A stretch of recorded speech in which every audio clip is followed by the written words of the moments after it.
maximizing profitability isn't just about focusing on products and services.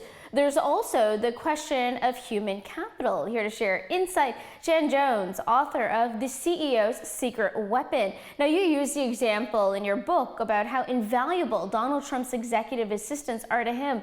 How does a solutions-oriented individual begin managing such strong personalities? Donald Trump said to me that there's a tempo to business, and it's very, very important that the assistant understands that tempo.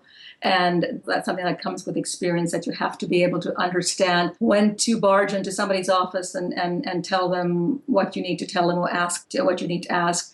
And when you have to sit back and figure first, as he always says, figure it out for yourself first. If you really can't, then come ask, because otherwise it's not a good use of anybody's time. So we've seen this enhanced level of responsibility going from, the days where the EA was perhaps making coffee to even running boardroom meetings. So do you find that remuneration is really reflecting this enhanced level of responsibility? Most assistants that I've talked to will have some complaints about their remuneration. Others are perfectly happy with what they're earning. I always used to say to recruiters when they'd send me, how much money are you looking for? That's way too much. And I would say to them, well, then you have no idea of what I'm bringing to the table, because in many ways, you can't possibly remunerate an assistant for all the things they do, because a lot of the things they do, their boss doesn't have any idea what they're doing on a day-to-day basis, because a lot of things that remain undone in a company, in a business, the assistant is picking that up and taking care of it. Whether it's conferences that a bunch of executives are going to, that all of a sudden it's like, oh, who's going to take care of all of those details? In some companies in the very beginning,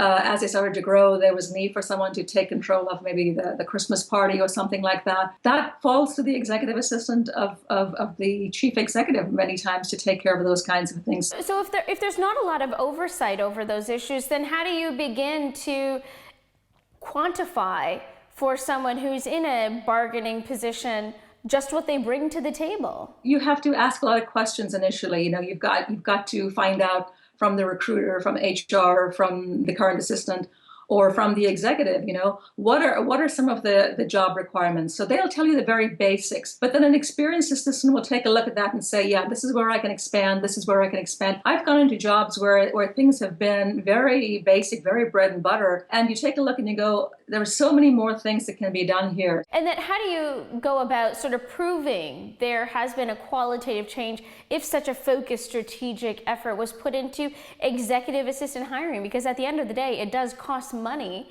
to hire. It costs a lot of money, and a lot of money gets wasted. As one corporate strategist said to me, because people use baseless criteria when they're hiring, and so there ends up being a high turnover. So again, you have to really do your homework. And HR can play a very important role here, and people tell me consistently that HR is not playing an important role here, as important a role as they should, because HR doesn't really understand how the CEO's office operates. What do you think is sort of missing the most in terms of companies understanding how success has so much to do with human capital? I think to a large extent, I've seen this over and over again over the years, and I see it even now, is that they really don't appreciate what the assistant is bringing to the table. If they haven't seen a top quality assistant in action, then they think that this position is duplicatable, is easily replaceable, and they won't spend a lot of time really looking for a top-notch person who can truly partner with the executive, who can say, look, you don't need to be spending your time on this, I can take care of this,